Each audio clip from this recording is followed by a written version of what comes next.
बिस्मिल्लाहिर्रहमानिर्रहीम। मैं हूं दातू मोहम्मद आरिफ सिद्दीकी और आज का जो टॉपिक है वो साइबर सिक्योरिटी से रिलेटेड है कि पाकिस्तान का पूरी दुनिया में साइबर सिक्योरिटी से रिलेटेड क्या स्टैंडिंग है और जो इंटरनेशनल रेटिंग होती है किसी भी मुल्क के लिए, वो उसमें पाकिस्तान कहाँ स्टैंड करता है। अब अगर आप ये शीट देखें तो पाकिस्तान जो है 160 कंट्री की जो ये रिव्यू हुआ है, इसके अंदर पाकिस्तान 78 नंबर के ऊपर है। और ये कोई अच्छी सिचुएशन नहीं है और मैं आपको बताता हूं कि क्यों ऐसा है। अ, और इसको क्या फैक्टर्स होते हैं जो वो देखते हैं। और ये बड़ा डिटेल एनालिसिस होता है जो वो मुख्तलिफ कंट्रीज से डाटा लेते हैं। और ये कोई आज से नहीं हो रहा है, इसका फर्स्ट रिव्यू जो हुआ था वो 2017 में उन्होंने किया था। तो ये तकरीबन 4-5 साल से ये रिव्यू हो रहे हैं कि मुख्तलिफ कंट्रीज जो हैं वो साइबर सिक्योरिटी के अंदर और उसकी रेडीनेस के ऊपर किस लेवल के ऊपर है। तो पाकिस्तान जो है उसका नेशनल साइबर सिक्योरिटी इंडेक्स जो है वो 43% है और वो 160 में से 78 नंबर पे आते हैं। इसी तरीके से उनका जो ग्लोबल साइबर सिक्योरिटी इंडेक्स है वो 65% के ऊपर है, लेकिन फिर भी वो 79th पोजीशन के ऊपर हैं ग्लोबली इसके अंदर। इसी तरीके से जब हम नेक्स्ट देखते हैं आईसीटी डेवलपमेंट इंडेक्स, तो पाकिस्तान 148 नंबर के ऊपर है और सिर्फ 24% उसकी रेटिंग है। ये एक बहुत ही अलार्मिंग सिचुएशन है कि पाकिस्तान में जो आईसीटी का डेवलपमेंट इंडेक्स है वो बहुत लो है। आईसीटी का मतलब ये कि information and communication technology, and communication के अंदर कंप्यूटर भी आ जाते हैं, टेली कम्युनिकेशन भी आ जाता है, और इंफॉर्मेशन के अंदर इंफॉर्मेशन सिस्टम्स एंड ऑटोमेशन भी आ जाता है। तो पाकिस्तान इस वक्त 160 कंट्रीज में 145वें नंबर के ऊपर है आईसीटी डेवलपमेंट इंडेक्स में। ये चूंकि एक इटसेल्फ खुद सब्जेक्ट है, तो मैं इस वक्त किसी वक्त इसकी डिफरेंट आपको एक और वीडियो करके बताऊंगा जो आईटीयू करती है ग्लोबली। तो पाकिस्तान में तो आईटीयू की जो मेन रिपोर्टिंग होती है वो बहुत हद तक सिर्फ मोबाइल से रिलेटेड होती है कि जी पेनिट्रेशन कितने मोबाइल की हो गई और कितने लोग हैं जो मोबाइल को यूज कर रहे हैं। लेकिन ये बड़ी डिटेल एनालिसिस होती है और इसके अंदर आपके यहाँ तक के जो लोग हैं उनका कंप्यूटर से रिलेटेड उनकी बेसिक कंप्यूटर अंडरस्टैंडिंग क्या है या नॉलेज कितनी है। तो आपको हैरत होगी कि पाकिस्तान में बेसिक नॉलेज कंप्यूटर की सिर्फ 2% है उस स्टडी के तहत। तो वो हम एक सेपरेट वीडियो के अंदर करेंगे, क्योंकि यहाँ अगर हम करेंगे तो ये टॉपिक हमारा रह जाएगा। आज हम सिर्फ फोकस चूंकि करना है हमने साइबर सिक्योरिटी में, और ये उसका एक बहुत छोटा सा हिस्सा है, क्योंकि ओवरऑल जो साइबर सिक्योरिटी की रेटिंग होती है उसके अंदर इसकी रेटिंग शामिल की जाती है। फिर हम आ जाते हैं नेटवर्क रेडीनेस इंडेक्स। ये थोड़ा सा बेहतर है, ओवरऑल 40% है, लेकिन एक्चुअली 97th है पूरी दुनिया में 160 कंट्रीज के अंदर। तो अब हम जरा सा देखते हैं कि भाई ये है क्या चीज। तो मैं आपको यहाँ पर स्क्रीन में दिखा रहा हूँ वो 20 कंट्रीज जो सबसे अच्छी हैं। मसलन कौन सी ऐसी कंट्रीज हैं जो टॉप के ऊपर हैं और वो क्यों हैं। तो उसके अंदर आप देखें कि दो किस्म के इंडेक्स आपको नजर आ रहे हैं। एक तो है नेशनल साइबर सिक्योरिटी इंडेक्स और दूसरा है डिजिटल डेवलपमेंट लेवल। तो जो डिजिटल डेवलपमेंट लेवल है ये उसमें से माइनस करके नेशनल साइबर सिक्योरिटी इंडेक्स से ये लास्ट जिसे हम डिफरेंस कहते हैं ये दिया जाता है, ठीक है। लेकिन बहरहाल जो इस वक्त जो रेटिंग उन्होंने की है वो सिर्फ और सिर्फ जो है वो नेशनल साइबर सिक्योरिटी इंडेक्स के ऊपर किया है। लेकिन चूंकि नेशनल साइबर सिक्योरिटी इंडेक्स जो है उसके अंदर और उसके फॉर्मूला को जो वर्कआउट किया उसमें डिजिटल डेवलपमेंट इंडेक्स भी शामिल होता है। तो ये जो रेटिंग है ये टॉप 10 के लिए। अब मैं आपको दिखाता हूं जो जहां पाकिस्तान है। तो पाकिस्तान जो है वो 78 नंबर के ऊपर है। ये स्लाइड आप देख सकते हैं कि पाकिस्तान जो है वो 78 नंबर के ऊपर है, और 42.86 जो है या 43% ये इसका इंडेक्स है। और जो डिजिटल इंडेक्स जिसे आप कह लें, और होता क्या है कि मैं आगे फॉर्मूला आपको दिखाऊंगा तो बताऊंगा, वो 32.23 है। और जब उसको इसमें से माइनस करें तो ये 10 इसकी आता है पॉजिटिव के अंदर। Positive is not a good sign actually, because उससे फर्क ये पड़ता है कि ऑल दो आप 98% 79 के ऊपर हैं, लेकिन आपका जो दूसरा इंडेक्स है वो बहुत लो है, तो उसका डिफरेंस जो है आपका ज्यादा आता है।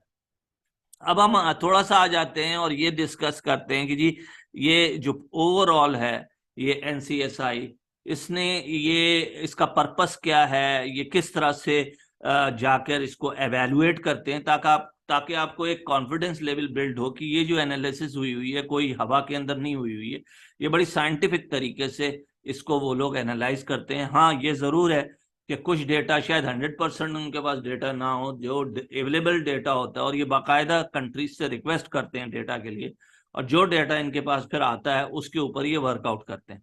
तो पर्पस इसका जो है वो है नेशनल साइबर सिक्योरिटी इंडेक्स मालूम करना, जिसमें वो देखना चाहते हैं, जो वर्कआउट करना चाहते हैं कि एक डेटाबेस वो फॉर्म कर लें जो साइबर सिक्योरिटी का पूरी दुनिया का हो।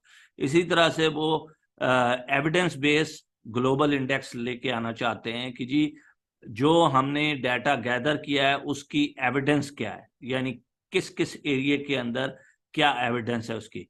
और फिर कैपेसिटी बिल्डिंग चेकलिस्ट, यानी जो आपने कैपेसिटी जिन एरिया के अंदर बिल्ड करनी है उसकी स्कोरिंग के बेसिस के ऊपर आप उसकी कैपेसिटी बिल्ड कर सकते हैं।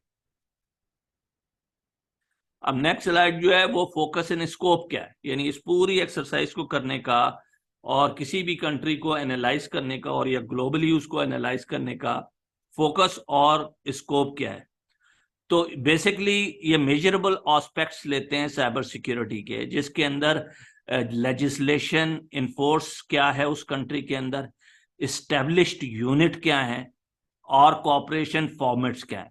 मतलब इस्टेब्लिश्ड यूनिट से मुराद ये है कि क्या वहां पर नेशनल सिक्योरिटी काउंसिल के अंदर कोई एक यूनिट फॉर्म किया गया है जो साइबर सिक्योरिटी रिस्क को एड्रेस करता है या नहीं करता। दूसरे ये कि बहुत से मुल्कों के अंदर ये बड़ी डिटेल के अंदर इसके ऊपर, और बहुत से यूनिट जो हैं वो गवर्नमेंट की तरफ से काम कर रहे होते हैं। मसलन मैं आपको एग्जांपल दूं मलेशिया की। मलेशिया में एक तो यूनिट है जो एनएनआई कहलाता है, वो नेशनल सिक्योरिटी काउंसिल के विद इन अंदर है, और वो ये फैसिलिटेट करता है नेशनल सिक्योरिटी काउंसिल को कि हम किस स्टेट पे हैं, बेंचमार्किंग करके देता है, और बाकी इंफॉर्मेशन उनको प्रोवाइड करता है, इंश्योर करता है कि साइबर सिक्योरिटी कंट्री के अंदर कंट्रोल लेवल के ऊपर। दूसरा इदारा जो है यहाँ पर है वो साइबर सिक्योरिटी मलेशिया है।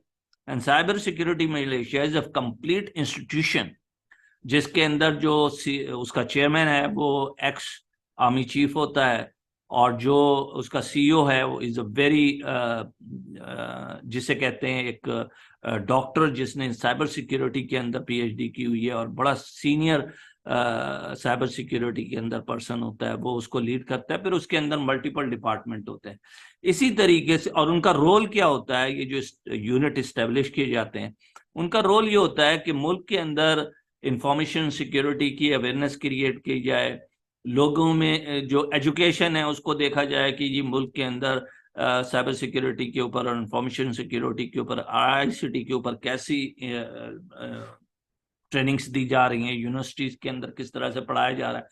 फिर वो देखते हैं कि मुल्क में जो साइबर सिक्योरिटी की इम्प्लीमेंटेशन है वो कैसे हो रही है। मसलन मुख्तलिफ सेगमेंट के अंदर बैंकिंग सेक्टर है, इंश्योरेंस सेक्टर है, ऑयल एंड गैस है, गवर्नमेंट के इदारे हैं जिसमें आर्मी, एयरफोर्स और दूसरे लोग हैं। तो ये इन इदारों के अंदर साइबर सिक्योरिटी को किस तरह से इम्प्लीमेंट किया जाता है और उसको फिर वो टेस्ट भी करते हैं, ठीक है। दूसरा एक इदारा है मामपू, वो ये करता है कि रिसर्च करता है इसी एरिया के अंदर। एक और इदारा है MCMC. MCMC is very similar to जो पाकिस्तान के अंदर टेलीकॉम अथॉरिटी है, तो इसी तरह से MCMC is a telecom authority, लेकिन उसके अंदर भी एक यूनिट है जो इन्वेस्टिगेशन करता है फ्रॉड्स जो साइबर सिक्योरिटी से होते हैं। तो वहाँ पुलिस और एमसीएमसी मिलकर इसको, तो मैं बताने का मकसद ये है कि ये जो एस्टेब्लिश्ड यूनिट है ये एक बहुत इम्पॉर्टेंट फैक्टर है इस पूरी एवेल्युएशन के अंदर। और अगर हम पाकिस्तान को कंपेयर करें तो हार्डली आपको कोई यूनिट नज़र आएगा जो कि एक फुल फ्लेज ऑर्गेनाइजेशन हो। जैसे कि आपको सॉफ्टवेयर बोर्ड नज़र आता है, तो एक बोर्ड बनाया हुआ है जो कि सॉफ्टवेयर एक्सपोर्ट के लिए एक बोर्ड बना हुआ है। इस किस्म का कोई साइबर सिक्योरिटी का पाकिस्तान के अंदर किसी किस्म की कोई इंस्टीट्यूशन नहीं है। अगले उस पे हम आ जाते हैं कि जी नेशनल साइबर सिक्योरिटी फ्रेमवर्क क्या है, मसलन किस फ्रेमवर्क के अंदर ये काम कर इसको एवेलुएट करते हैं। तो ये देखते हैं कि जी इंसिडेंट्स क्या हैं, क्रिमिनलिटी या टेररिज्म, क्योंकि साइबर सिक्योरिटी के अंदर ये टेररिज्म का बहुत बड़ा फैक्टर है और ये एक किस्म की और लाइक क्रिमिनल उसके एक्टिविटीज के लिए भी यूज होता है। फिर अटैक्स, साइबर सिक्योरिटी अटैक्स, यानी किस किस्म के अटैक्स कंप्यूटर्स के ऊपर हो रहे हैं, सिस्टम्स के ऊपर हो रहे हैं, डिजिटल एसेट्स के ऊपर हो रहे हैं। और 3 पिलर हैं इसके अंदर, जिसके अंदर डिनायल ऑफ ई सर्विस है, डाटा इंटीग्रिटी ब्रीच है और डेटा कॉन्फिडेंशियलिटी ब्रीच है। तो ये 3 पिलर के अंदर ये काम करते हैं। और इसी तरह से जो इनकी 3 फैक्टर यानी 3 एरियो में ये 3 पिलर हैं, वो ये है कि बेसलाइन सिक्योरिटी, अभी हम बात करेंगे कि बेसलाइन सिक्योरिटी क्या है और पाकिस्तान उस बेसलाइन सिक्योरिटी में कहाँ खड़ा है। इंसिडेंट एंड क्राइसिस मैनेजमेंट, ये भी अभी हम देखेंगे कि पाकिस्तान जो है उसकी scoring incident and crisis management में क्या है। और तीसरा जो है वो है जनरल साइबर सिक्योरिटी कैपेसिटीज, और उसको भी हम देखेंगे कि पाकिस्तान की इसमें क्या किया उन्होंने। अब जो स्लाइड है वो है एनसीएस डेवलप्ड प्रोसेस। मसलन जो कुछ भी इन्होंने ये किया है उसका एक प्रोसेस फॉर्म किया है, जिस प्रोसेस के थ्रू वो ये देखते हैं कि उस कंट्री की रेडीनेस क्या है। तो पहला जो है उसमें identification of main cyber threats, के हर कंट्री के अंदर वो आइडेंटिफाई क्या करते हैं उस प्रोसेस को जो मेन थ्रेट्स जनरेट होते हैं। क्या ऑर्गेनाइजेशंस या कोई फोरम्स बने हुए हैं, जैसे कि बहुत सी कंट्रीज के अंदर जो फाइनेंशियल इंस्टीट्यूशंस है उसके अपने फोरम्स होते हैं, जो मैन्युफैक्चरिंग है उसका अपना फोरम होता है, या कोई नेशनल लेवल के ऊपर फोरम्स होते हैं जो शेयर करते हैं इस तरह के मेन साइबर थ्रेट्स को। फिर है identification of the capacities and measures.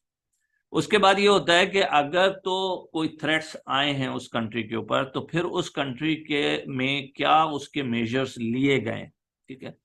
Third आता है सिलेक्शन ऑफ मेजरेबल एस्पेक्ट, किस किस्म के उन्होंने जो मेजर्स लिए हैं उसके सिलेक्शन क्या था। फिर है डेवलपमेंट ऑफ इंडिकेटर्स। देखें, जहां पर आप ये देखते हैं कि आपके मुल्क के अंदर मतलब मैं पाकिस्तान की अगर एग्जांपल लूं तो किसी भी जो सेगमेंट है उसके अंदर कोई बेंचमार्किंग अवेलेबल ही नहीं है। अगर आप फाइनेंशियल बैंकिंग का सिस्टम ले लें तो क्या जो वहां पर 30-40 बैंक्स हैं उसके अंदर कोई बेंचमार्किंग किसी ने की हुई है कि कौन सा बैंक किस लेवल के ऊपर है। तो एक लिहाज से तो बोर्ड को भी ये नहीं पता होता कि हम सिक्योरिटी में किस लेवल के ऊपर खड़े हैं। तो जो इंडिकेटर्स हैं वो कहाँ से आएंगे। और लास्ट है fifth is grouping of the indicators. Like आप ग्रुपिंग करते हैं कि किस किस्म के ये इंडिकेटर्स हैं, क्या ये इंफॉर्मेशन सिक्योरिटी से रिलेटेड हैं, क्या ये टेररिज्म से रिलेटेड हैं, क्या ये हैकिंग से रिलेटेड हैं। तो ये इसकी ग्रुपिंग होती है। अब हम आ जाते हैं कि इसके अंदर जो फॉर्मूलाज यूज होते हैं, किए हैं इन्होंने, वो क्या है इन 3 एरियाज के अंदर। पहला है NCSI स्कोर। सिंपल है, आपके जो टोटल पॉइंट्स हैं, अभी हम पाकिस्तान का देखेंगे कि उनको क्या पॉइंट्स मिले हैं, उसको divided by, multiply by 100 and divided by the maximum points. तो ये उसका एक फैक्टर आ जाता है, जो कि अभी हम इसको देखेंगे। दूसरा है DLL। अब DLL जो है वो क्या चीज होती है कि आपका जो DLL जो है वो डिजिटल डेवलपमेंट लेवल है, यानी कंट्री के अंदर जो डिजिटल डेवलपमेंट लेवल है वो क्या है, और वो कैसे कैलकुलेट होता है कि DLL is calculated according to the ICT development index. IDI इसको कहते हैं, जो कि ICT डेवलपमेंट इंडेक्स है। तो जो लोग टेलीकम्युनिकेशन में हैं और कंप्यूटर इंडस्ट्री में हैं, उन्हें बड़ा क्लियरली ये पता है कि ICT डेवलपमेंट इंडेक्स क्या होता है या IDI इंडेक्स क्या होता है, और ये भी दुनिया में पब्लिश होता है। और मैंने जैसे आपको कहा कि मैं एक सेपरेट वीडियो करूंगा जिसमें ICT डेवलपमेंट इंडेक्स को सिर्फ केटर करूंगा। और नेक्स्ट चीज जो है वो है network readiness index, which is, जिसको हम कहते हैं NRI। तो ये जो फॉर्मूला है, ये जो ड्राइव होता है वो इस तरह से होता है DLL का कि IDI plus NRI divided by 2। यानी पाकिस्तान का अभी हम देखेंगे कि आपका IDI बहुत वीक है, जबकि NRI थोड़ा बेहतर है। तो जो ओवरऑल परसेंटेज आई है वो थोड़ी सी बेहतर है, लेकिन थोड़ी सी बेहतर होने के बाद भी हम इस लेवल के ऊपर जो DDL है, हम दुनिया के 124वें मुल्क बने हैं 160 कंट्रीज में से। फिर नेक्स्ट जो है वो डिफरेंस है। डिफरेंस बड़ा सीधा ऐसा है कि वो जो आपका MCSI स्कोर है उसमें से माइनस कर देते हैं DLL, तो वो आपका डिफरेंस आ जाता है। और वो ये डिफरेंस ये बताता है कि अगर आप एक में अच्छे हैं और दूसरे में कमजोर हैं, और एक में कमजोर हैं और दूसरे में अच्छे हैं, तो आपका क्या रिजल्ट आ रहा है। जो रेड आपने शुरू में देखा था जो कंट्रीज के ऊपर, वो रेड का मतलब ये है कि स्लाइटली बेटर। जो ब्लू है वो थोड़ा सा वीक है, क्योंकि उसके अंदर फिर आपके एक फैक्टर बहुत हाई है, दूसरा वीक है, तो आपका पॉजिटिव के अंदर रिजल्ट आया।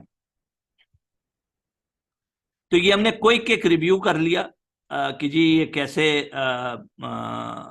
तमाम जो, अब हम जाएंगे जब जब पॉइंट्स देखेंगे कि पाकिस्तान को किस एरिया में क्या क्या पॉइंट मिले हैं, तो उसमें आपको अंदाजा होगा कि जो एक प्रोसेस है और एक जो मैकेनिज्म है उसके तहत ये सारा काम हुआ है।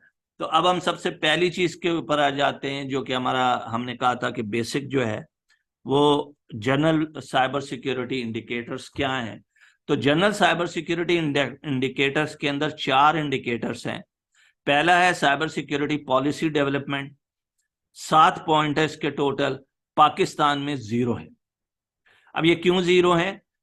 ये तो है कि पाकिस्तान में लेजिस्लेशन बनी हुई है साइबर सिक्योरिटी की, लेकिन कोई पॉलिसी नहीं मौजूद है। मसलन एक पॉलिसी होती है कि आपने, इस इदारे ने ये करना है, इस इदारे ने ये करना है, इस इदारे ने ये करना है। ज्यादा से ज्यादा आपके जो स्टेट बैंक है उसने स्पेशली साइबर सिक्योरिटी के लिए शायद बैंकों को कोई मिनिमम गाइडलाइन दी होगी, तो इसको हम पॉलिसी कह सकते हैं। लेकिन ओवरऑल कंट्री के अंदर कोई पॉलिसी अवेलेबल नहीं है जिसमें जो मुख्तलिफ बिजनेसेस हैं, एक्सपोर्ट हाउसेज हैं, मैन्युफैक्चरिंग है, ऑयल एंड गैस है, उसके अंदर क्या कोई पॉलिसी है गवर्नमेंट की जो इसको गवर्न करे। तो आंसर इज नो। और मुझे हैरत है कि ये इन्होंने 7 में से 0 दिया है, जबकि ये 7 में से कुछ थोड़ा 1-2 होना चाहिए था। बट एनीवे, सेकंड है cyber threat analysis and information, ये आउट ऑफ 5 1 है। इसका मतलब ये है कि साइबर सिक्योरिटी की जो एनालिसिस है वो बहुत वीक है और उसकी इंफॉर्मेशन जो है वो ना होने के बराबर है। हमारे यहाँ पाकिस्तान में ये किया जाता है कि अगर कहीं किसी बैंक में या किसी इदारे में कोई साइबर अटैक हुआ है तो उसको फौरन दबा दिया जाता है। मतलब वो इंफॉर्मेशन आने ना पाए, वो किसी को पता ना होने चलने पाए। और चूंकि वो टेक्निकल होता है, जो सीसोज या सीआईओज होते हैं वो कोशिश करते हैं, ये कहते हैं कि ये तो कुछ हुआ ही नहीं जी, मतलब ये तो कोई ऐसी बात ही नहीं है जी। पीछे से आपका सारा डाटा जो है वो स्नैच कर लिया गया और थेफ्ट कर लिया गया। लेकिन उनका व्यू ये होता है कि नहीं नहीं नहीं, ये तो कोई ऐसी चीज नहीं है, ये तो अटैक होते रहते हैं। और तो मैंने मैं यहाँ आपसे कोई चीज शेयर नहीं कर सकता, लेकिन मेरा जो एक्सपीरियंस है वो यही है कि पाकिस्तान में जब कोई साइबर थ्रेट होती है तो उसकी इंफॉर्मेशन ना तो शेयर की जाती, ना ही उसको एनालाइज किया जाता है। और एनालाइज क्यों नहीं किया जा सकता है कि किसी फोरम में वो डिस्कस ही नहीं होता है, और फिर किसी जगह आप उसको एनालाइज करके और दूसरों के लिए बेनिफिट नहीं दे सकते। तीसरी चीज जो है वो है एजुकेशन एंड प्रोफेशनल डेवलपमेंट। अब आप ये देखें कि 9 पॉइंट में से 8 पॉइंट इसको मिले हैं, और this is extremely good actually. तो आप ये देखेंगे जहां हम बाकी चीजों में बहुत वीक हैं, हमारे पाकिस्तान में साइबर सिक्योरिटी और कंप्यूटर की ट्रेनिंग देने में और प्रोफेशनल डेवलपमेंट उनकी करने में, ये हम बहुत आगे हैं इसमें बहुत से मुल्कों से। तो हम ब्लेम नहीं कर सकते कि जी ओ पाकिस्तान में ये प्रॉब्लम है साइबर सिक्योरिटी का इसलिए कि हमारे पास इसके एजुकेटेड लोग नहीं मौजूद है। तो एजुकेशन और प्रोफेशनल डेवलपमेंट बहुत है, सर्टिफिकेशन हो रही है, सीसोस की सर्टिफिकेशन होती है, वहाँ और दूसरे किस्म की जो डिग्रीज हैं उसके अंदर साइबर सिक्योरिटी पढ़ाई जाती है। तो पाकिस्तान इस लिहाज से तो कोई प्रॉब्लम नहीं है कि वहाँ पर लोग अवेलेबल नहीं है जो उसको कर सकते हो। चौथा है जो है contribution to global cyber security. ये भी 6 में से सिर्फ एक पॉइंट है। और मैं आपको बता दूं कि पाकिस्तान का ये एक पॉइंट भी मिल गया है तो बहुत बड़ी बात है। वो कहीं ना कहीं कोई कोलैबोरेशन उन्होंने की होगी, और वो शायद इन्हीं के साथ है कि इनको कोई डाटा दिया गया होगा। लेकिन पाकिस्तान की किसी किस्म की कोई कंट्रीब्यूशन ग्लोबल साइबर सिक्योरिटी में नहीं है। और मैं ये क्यों कह रहा हूँ? मैं ये इसलिए कह रहा हूँ कि आज से कुछ 4-5 साल पहले मलेशिया में मैं चूंकि रह रहा हूँ 18 साल से, तो हमने बड़ी कोशिश की थी साइबर सिक्योरिटी मलेशिया के साथ कि जी पाकिस्तान से इनका एक क्रॉस कंट्री एग्रीमेंट हो जाए, जो कि मतलब शेयरिंग ऑफ इंफॉर्मेशन। मतलब शेयरिंग ऑफ इंफॉर्मेशन तो अच्छी बात है कि अगर कोई चीज़ मलेशिया में हुई है तो वो शेयर करें पाकिस्तान से, और पाकिस्तान में हुई है तो वो शेयर करें पाकिस्तान यहाँ से। और ये उस वक्त जिस वक्त हम ये बात कर रहे थे तकरीबन 59 कंट्रीज के साथ ऑलरेडी मलेशिया साइन अप कर चुका था। और मुझे नहीं पता कि आज वो साइन अप हो चुका है कि नहीं हो चुका, लेकिन उस वक्त पाकिस्तान ने रिफ्यूज कर दिया था कि हमारी कोई ऐसी पॉलिसी नहीं है कि हम क्रॉस कंट्री साइबर सिक्योरिटी के बारे में कोई किसी किस्म का एक एग्रीमेंट साइन करें दूसरी कंट्रीज के साथ शेयरिंग ऑफ इंफॉर्मेशन के लिए। तो ये पॉइंट बिल्कुल सही है कि 6 में से आपको एक ही पॉइंट मिल रहा है ना, और क्या आपको मिल सकता है इसके अंदर। अब हम आ जाते हैं कि जी baseline cyber security indicators क्या है। ठीक है, बेस लाइन में सबसे पहले है प्रोटेक्शन ऑफ डिजिटल सर्विसेज, कि हम जो डिजिटल सर्विसेज दी जा रही हैं मुल्क के अंदर उसकी प्रोटेक्शन क्या है, और यहां 5 में से उन्होंने 0 दिया है। तो आपकी जो डिजिटल सर्विसेज इस वक्त मुल्क में हैं, लाइक ईमेल्स हैं, आपकी जो भी इंफ्रास्ट्रक्चर मौजूद है, एसएमएस है, आपकी लाइसेंसेस ऑफ सॉफ्टवेयर्स हैं, ये तो बहुत सी चीजें इसमें आ जाती हैं। और उसमें आप देखें कि baseline cyber security indicator ही में 0 है आउट ऑफ 5। दूसरा है प्रोटेक्शन ऑफ एसेंशियल सर्विसेज।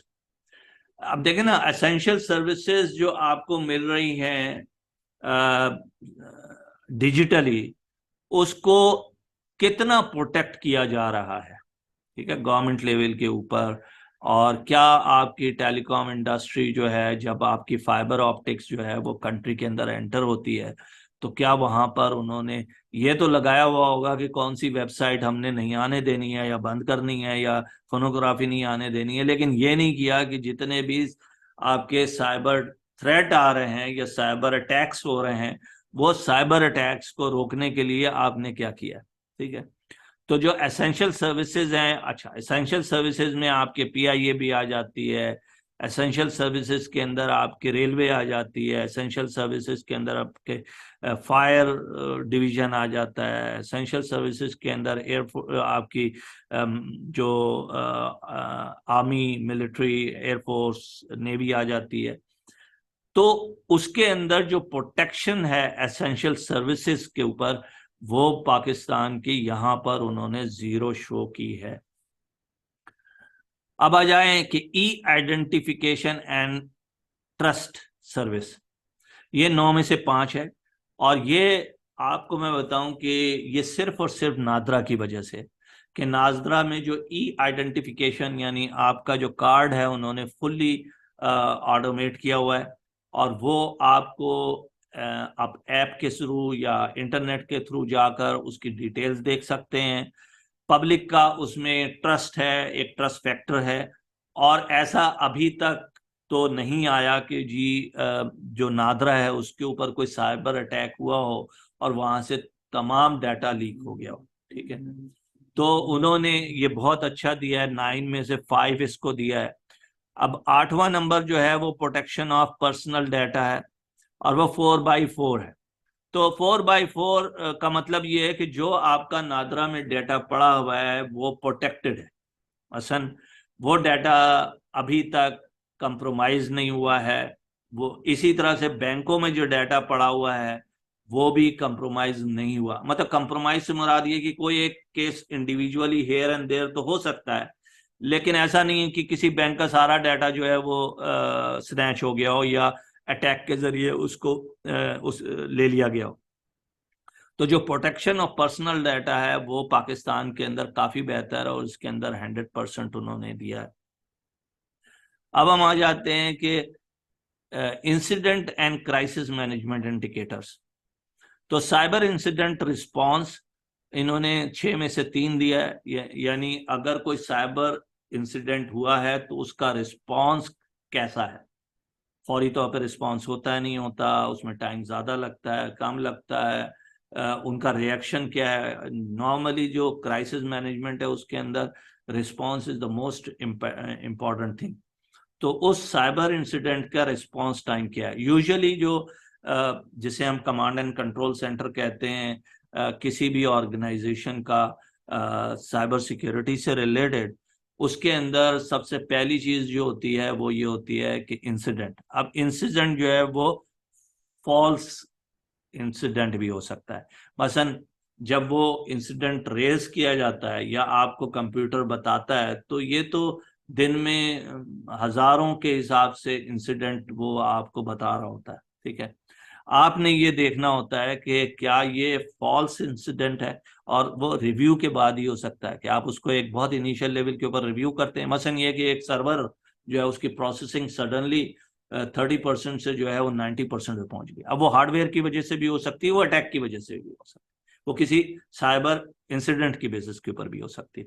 तो यो वो एक अलर्ट जनरेट हो जाएगा, और अलर्ट जनरेट होने के बाद लेवल 1 सिक्योरिटी उसको देखेगी। इसी तरह से अगर वो वाकई थ्रेट है तो फिर वो लेवल 2 में चला जाएगा, कि जहां पर वो देखेंगे कि ये अटैक जो है वो कितना डेंजरस है और कहाँ कहाँ इसने क्या किया है। और फिर तीसरी चीज जो आएगी उसके बाद वो होगी साइबर क्राइसिस मैनेजमेंट। वो उन्होंने 3 दिया out of 5, which is not bad, it is good in fact. कि क्राइसिस साइबर सिक्योरिटी मैनेजमेंट क्या है, कि आप उसको फिर कैसे मैनेज करते हैं।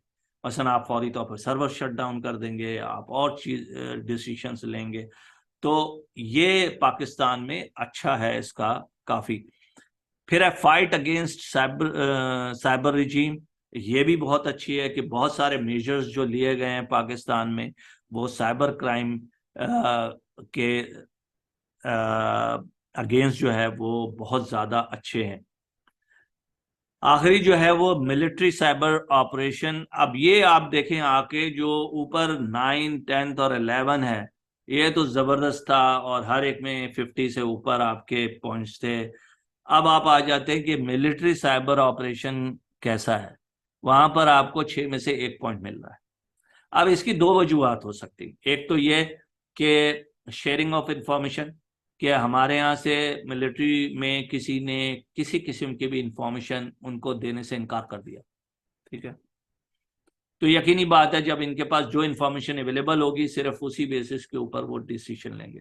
दूसरा ये भी हो सकता है कि जो साइबर सिक्योरिटी ऑपरेशन है वो काफ़ी वीक हो।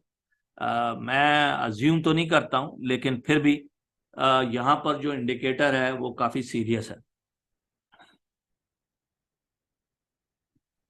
अब हम आ जाते हैं लास्ट के ऊपर, और उससे पहले हम ये आपको बताएंगे कि ये जो सबसे शुरू में हमने देखा था कि जी पाकिस्तान 78 नंबर पे है, 43% जो है वो इसका